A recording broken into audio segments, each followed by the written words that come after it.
আহ্বান জানাচ্ছি যাতে তারা শান্তিপূর্ণভাবে ঢাকায় রাজপথে অবস্থান করে আমাদের সরকারের বা আমাদের জায়গা থেকে চূড়ান্ত ঘোষণা না আসা পর্যন্ত তারা শান্তিপূর্ণভাবে রাজপথে অবস্থান করে এবং যে কোনো ধরনের উস্কানি, সাম্প্রদায়িক হামলা এবং লুটতরাজকে এই ছাত্র জনতাকেই রুখে দেওয়ার আহ্বান আমরা জানাচ্ছি। আমাদের রাষ্ট্রীয় সম্পদকে আমাদেরই রক্ষা করতে হবে। এই দেশ এবং এই রাষ্ট্রীয় সম্পদ এখন সব কিছুর মালিক এই দেশের জনগণ।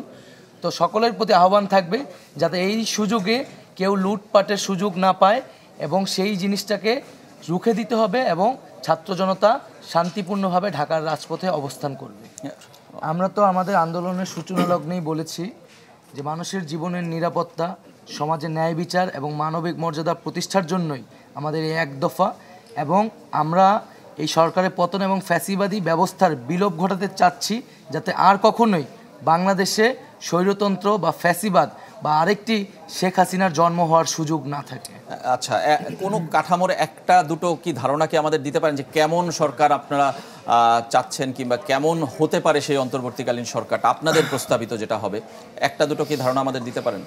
সেক্ষেত্রে আমরা দেশের সবার কাছে গ্রহণযোগ্য ব্যক্তি এরকম মানুষদেরকে সেই আমাদের সরকারে আমরা আমন্ত্রিত করব এবং যেরকমটা বলা হলো নাগরিক সমাজের প্রতিনিধি, রাজনৈতিক যারা আন্দোলন ফ্যাসিবাদ বিরোধী আন্দোলনের সাথে যুক্ত ছিল সেরকম রাজনৈতিক নেতৃত্ব এবং যারা ছাত্র নাগরিক অভ্যুত্থান করেছে তাদের নেতৃত্বের সমন্বয়ে এই সরকারটি গঠিত হবে।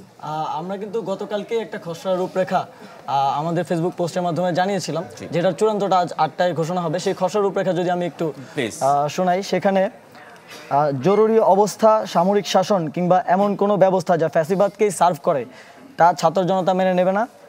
ছাত্র নাগরিক অভ্যুত্থানের নেতৃত্বই হবে অন্তর্বর্তীকালীন সরকারের মূল অংশীদার। নতুবা নতুন বাংলাদেশ গঠনে ছাত্র জনতার আশাকাঙ্ক্ষার প্রতিফলন নিশ্চিত করাই হবে তাদের দায়িত্ব। গত 16 বছরে ফ্যাসিবাদী সরকার ও এর সুবিধাভোগী ব্যতীত সুশীল সমাজ ও রাজনৈতিক নেতৃত্বের প্রতিনিধিত্ব নিশ্চিত করা হবে। অন্তর্বর্তীকালীন সরকারের প্রথম দিনেই গত 16 বছরে অন্যায়ভাবে আটককৃত রাজবন্দীদের মুক্তির আদেশ দেওয়া হবে। ফ্যাসিবাদের সময় সংগঠিত ছোট বড় সকল রাজনৈতিক হত্যাকাণ্ডের বিচার নিশ্চিত করা হবে।